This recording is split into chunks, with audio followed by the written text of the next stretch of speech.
But early on the time that I knew him, this would have started in the late 60s, and I don't know what brought this up, but he told me, he claimed, that sometimes when it was really cold here, wind was blowing off the East River, the old people were walking along huddled in their threadbare coats.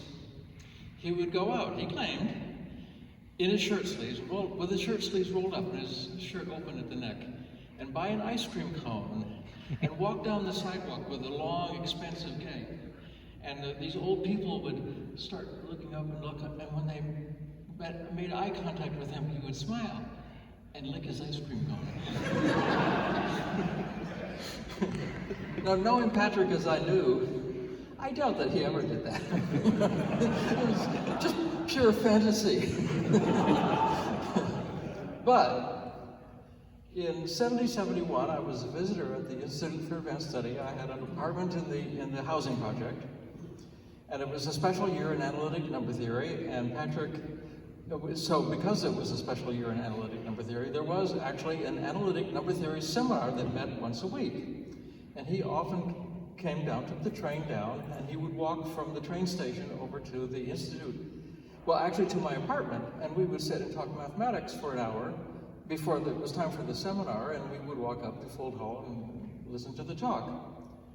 Well, one morning he walked over to my apartment, and it was really, really cold out, and he was frozen stiff when he got there. And it took me an hour to get him thawed out. I mean, he was seriously, suffering from serious hypothermia. And after that experience, he didn't tell me that story anymore.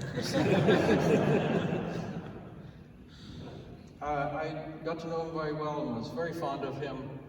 And sometimes I'm very slow to make connections and add 2 to 2. But he was a student of Don Spencer, who was a student of Littlewood. I was a student of Davenport, who was a student of Littlewood. That means we're cousins. We had the same grandfather. And when I realized that, it felt so natural. He doesn't just feel like family, he is family. This the family the mathematical heritage that we had. Let's see if I think, I know. Dorian reminded me of something that I said years ago that I'd totally forgotten about. So you want a proof of the Riemann hypothesis? How do you get a proof of the Riemann hypothesis? You tell Gallagher that Bombieri has a proof, and then he'll find a simpler proof.